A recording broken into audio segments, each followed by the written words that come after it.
11월 감사로 가득한 달입니다. 오늘도 주님의 은혜를 기억하며 말씀으로 하루를 여는 복된 시간 되시길 바랍니다. 안녕하세요, 성도 여러분. 11월 26일 수요일 말씀 묵상 시작하겠습니다. 오늘 함께 나눌 말씀은 여호수아 9장 11절부터 15절까지의 말씀입니다. Joshua chapter 9 verse 11 to 15 함께 읽겠습니다. 그러므로 우리 장로들과 우리나라의 모든 주민이 우리에게 말하여 이르되 너희는 여행할 양식을 손에 가지고 가서 그들을 만나서 그들에게 이르기를 우리는 당신들의 종들이니 이제 우리와 조약을 맺읍시다 하라 하였나이다. 우리의 이 떡은 우리가 당신들에게로 오려고 떠나던 날에 우리들의 집에서 아직도 뜨거운 것을 양식으로 가지고 왔으나 보소서 이제 말랐고 곰팡이가 났으며 또 우리가 포도주를 담은 이 가죽 부대도 새 것이었으나 찢어지게 되었으니 우리의 이 옷과 신도 여행이 매우 길었으므로 낡아졌나이다 한지라. 우리가 그들의 양식을 취하고는 어떻게 할지를 여호와께 묻지 아니하고 여호수아가 곧 그들과 화친하여 그들을 살리리라는 조약을 맺고 회중 족장들이 그들에게 맹세하였더라. 아멘. 여러분 운전하실 때 구글 맵스 많이 사용하시죠? 저도 구글 맵을 정말 많이 사용합니다. 주소만 찍으면 목적지까지 가장 빨리 갈 수 있는 길을 알려주고 또 실시간 트래픽 정보도 볼 수 있습니다. 그래서 저는 교회 올 때도 집에 갈 때도 습관적으로 구글 맵을 이렇게 켜놓고 다닙니다. 구글 맵이 알려주는 모든 정보를 신뢰하기 때문이죠. 그런데 2013년 미국 네바다주에서 구글 맵과 관련된 사고가 하나 있었습니다. 한 부부가 휴가를 마치고 집으로 돌아가던 중에 겨울이었는데요. 스마트폰에 있는 구글 맵을 따라 길을 가기 시작했습니다. 사진으로 보기에는 도로에 큰 문제가 없었고 도로도 참 넓어 보였습니다. 그런데 그들이 따라간 길은 폭설로 폐쇄된 산악도로였습니다. 그 부부는 인터넷으로 따로 도로 정보를 찾아보지 않고 구글 맵이 보여주는 정보를 다 믿었던 것이죠. 결국 그 부부의 차는 깊은 눈더미에 움직일 수 없게 되었고 그들은 차 안에서 3일 동안 생존해야 했습니다. 한겨울에 도로 상황을 확실히 확인하지 않고 그냥 GPS가 보여주는 것이 전부라고 믿었던 것이 실수였죠. 겉으로 보이는 것이 언제나 진실은 아니라는 것을 이 사건을 통해서 배우게 됩니다. 오늘 여호수아 9장에서도 이와 비슷한 실수가 등장합니다. 이스라엘은 눈에 보이는 증거만 보고 믿었고 결정적으로 하나님께 묻지 않는 큰 실수를 범하게 됩니다. 여호수아 9장의 사건은요, 단순히 기브온이 이스라엘을 속였다라는 것을 보여주기 위한 이야기가 아니라 여기에는 가나안 전체의 분위기 그리고 기브온의 전략, 이스라엘의 영적 실수가 함께 얽혀져 있는데요. 이 오늘 말씀을 통해서 우리에게 주시는 중요한 교훈을 함께 나누기 원합니다. 이스라엘 백성들이 여리고에 이어서 아이성을 완전히 진멸하고 가나안 땅 중심부로 진군하고 있다는 소식에 가나안 여러 부족들이 모여서 연합군을 형성하고 대응책을 세울 준비를 하기 시작했습니다. 오늘 본문 1절에 보니까 헷 족속, 아모리 족속, 가나안 족속, 브리스 족속, 히위 족속, 그리고 여부수 족속의 왕들이 다 모였는데요. 2절에 보니까 이들이 이스라엘에 맞서서 싸우려고 그렇게 하고 있습니다. 그런데 3절에 보면 기브온 사람들은 이스라엘과의 어떤 전쟁 대신에 속임수를 통해서 생존하고자 하는 전략을 선택합니다. 낡은 옷과 해진 신발, 그리고 곰팡이가 난 떡, 오래된 그 포도주 부대를 준비해서 우리는 먼 나라에서 왔습니다라고 거짓말을 하죠. 사실 기브온의 위치는 아이성에서 아주 가까웠습니다. 이스라엘이 아이성을 진멸한 직후였기 때문에 아마도 기브온 사람들이 다음은 우리 차례다라고 하면서 가장 위기감을 느꼈겠지요. 기브온 사람들은 여호수아에게 평화 조약을 맺자고 요청했습니다. 6절 7절을 함께 읽어보겠습니다. 그들이 길갈 진영으로 가서 여호수아에게 이르러 그와 이스라엘 사람들에게 이르되 우리가 먼 나라에서 왔나이다. 이제 우리와 조약을 맺읍시다 하니 이스라엘 사람들이 히위 사람에게 이르되 너희가 우리 가운데에 거주하는 듯하니 우리가 어떻게 너희와 조약을 맺을 수 있으랴 하나. 7절에 보니까 이스라엘 사람들이 이 기브온 사람을 히위 사람이라고 부릅니다. 오늘 본문뿐만 아니라 성경 여러 곳에서 기브온 사람을 히위 사람이라고 기록하고 있는데요. 그 이유는 이 기브온 사람이 히위 족속에 속해 있기 때문에 그렇습니다. 그러니까 기브온이 어떤 독립된 민족이 아니라 히위 족속에 속한 작은 도시나 공동체였다는 것이죠. 어쨌든 이 히위 족속은 가나안 민족 중에 하나이기 때문에 하나님께서 진멸하라고 명령하신 민족입니다. 1절에 이스라엘과 맞서 싸우기 위한 그 가나안 민족 연합국 명단에도 히위 족속이 속해 있지요. 그런 이유로 이스라엘은 히위 족속과는 화친을 맺을 수가 없었습니다. 그래서 이스라엘 사람들이 이렇게 말하고 있죠. 너희가 우리 가운데 거주하는 듯하니 우리가 어떻게 너희와 조약을 맺을 수 있으랴. 이스라엘은 처음부터 속지 않았습니다. 그들의 옷과 빵이 아주 오래되었을 정도로 멀리서 왔다는 이야기를 들었지만 의심이 생겼고 너희가 우리 가까이 사는 자가 아니냐 이렇게 질문하면서 경계했습니다.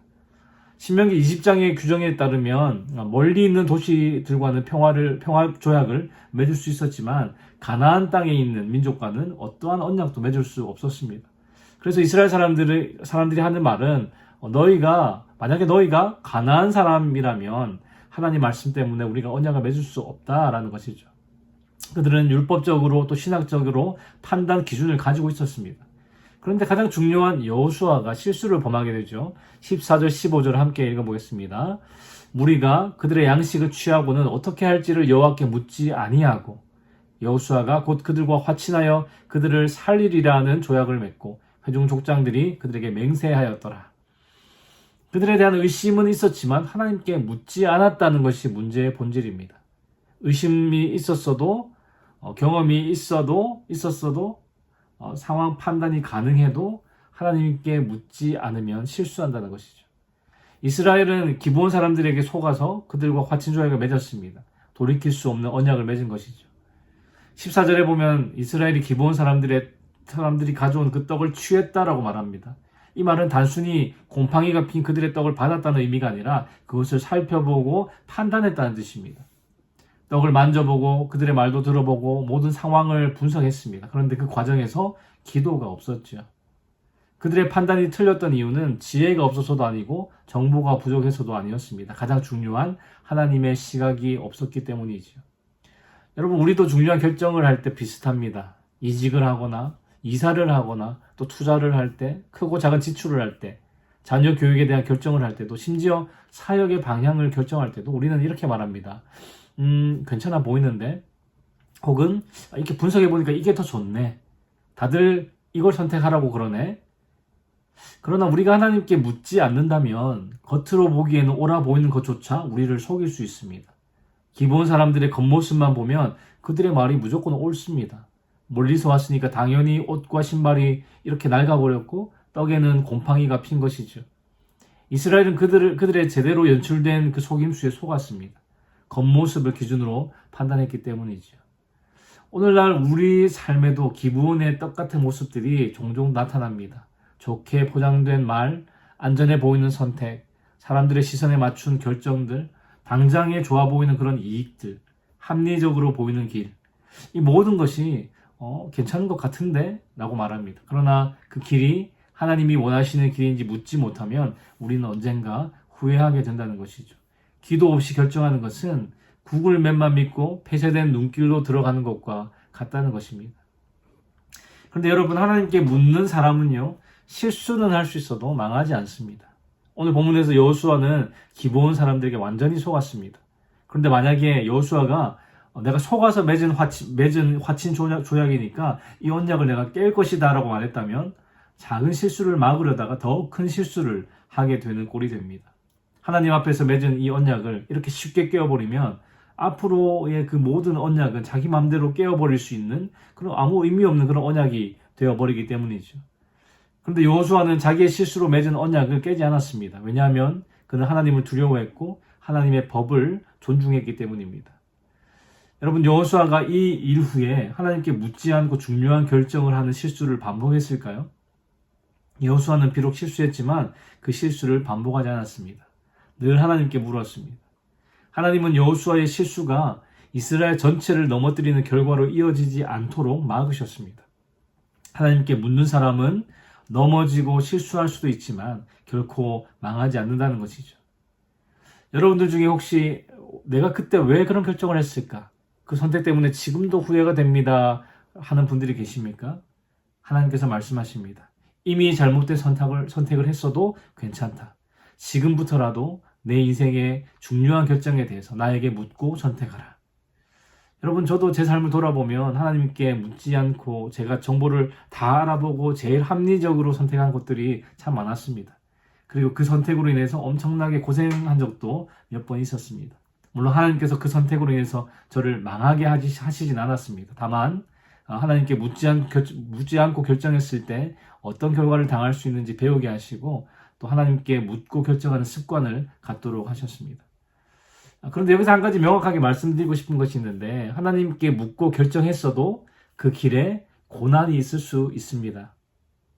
내가 가는 길에 고난이 있다고 해서 그 길이 하나님의 뜻이 아니었네 라고 할 수 없다는 것이죠.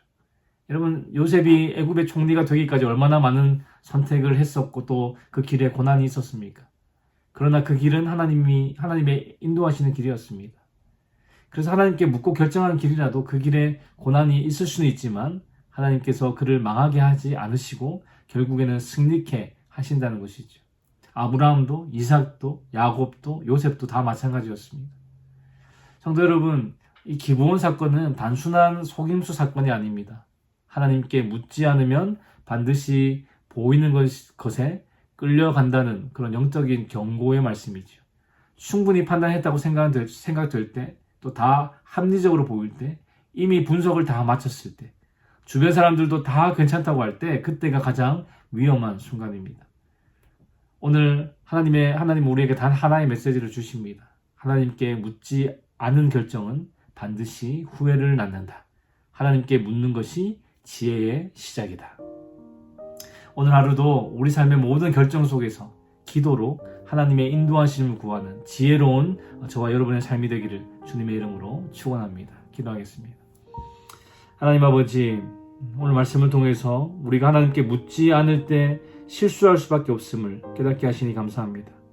이스라엘이 눈에 보이는 것만 의지하고 하나님께 묻지 않아 실수했던 것처럼 우리도 종종 우리의 판단과 경험을 믿고 기도 없이 결정할 때가 많았음을 고백합니다. 주님, 우리에게 자비를 베풀어 주셔서 이미 잘못된 선택으로 인해 마음에 후회가 있는 자들에게 회복과 새로운 길을 열어주시옵소서. 지금부터 우리의 삶의 모든 걸음 속에서 먼저 하나님께 묻게 하시고 보이는 것이 아니라 하나님의 시각으로 분별하게 하시며 기도로 주님의 길을 확인하는 지혜를 허락하여 주시옵소서. 주님, 오늘도 주께서 주시는 힘과 은혜로 살아가기 원합니다. 주의 도우심으로 승리하는 하루 되게 하여 주시옵소서. 감사를 드리며 예수 그리스도의 이름으로 기도합니다. 아멘. 수요 기도 제목으로 함께 기도하겠습니다. 교육부 및 청년 등 다음 세대 사역을 위해 기도하실 때에 영아부, 유아부, 초등부, 청소년부가 교회학교를 통해 복음을 만날 수 있도록 대학부, 청년부, EM 사역을 통하여서 우리 다음 세대가 신앙적 가치관을 확립하도록 기도해 주시기 바랍니다. 구역장님들과 새가족들을 위해 기도하실 때에 우리 구역장님들 한 분 한 분이 섬김을 통해서 각 개인이 은혜와 복을 누리도록, 새가족들이 잘 정착하여 믿음의 뿌리를 견고하게 내리도록 기도해 주시기 바랍니다. 선교사님을 위해 기도하실 때에는 네팔의 윤성철 선교사님, 터키의 하상욱 선교사님, 일본의 문일배 선교사님, 페루의 윤애경 선교사님, 그들의 선교사역을 통하여서 많은 영혼들이 복음을 듣고 주께 돌아올 수 있도록 함께 기도해 주시기 바랍니다.